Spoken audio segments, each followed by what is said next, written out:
Barbie Forteza nangihinayang sa perang pambili ng tiket para sa Eras Tour concert ni Taylor Swift.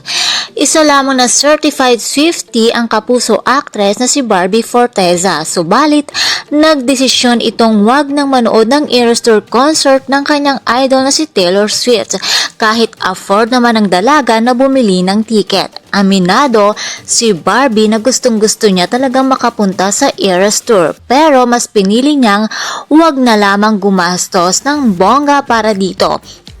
Ayon kay Barbie, kung sakasakali daw na dito sa Pilipinas ang Eras Tour concert ni Taylor, siguradong makakanood siya. Ayon pa sa kanya, nanghihinayang siya na gumastos sa concert ni Tay-Tay, lalo na at katatapos lang niya na magpagawa ng kanyang dream house. Samantala, kamakailan lamang ay naging emosyonal si Barbie nang regaluhan siya ng kanyang kaibigan na si Rain Matienzo. Sobrang na-appreciate ito ni Barbie dahil pumila daw ng pagkahaba-haba ang kanyang kaibigan sa merch para lamang may maibigay siya sa dalaga. Kamakailan din lamang ay masayang ibinahagi ng kalafti ni Barbie na si David Licauco na nanood siya ng Eras Tour concert sa Australia.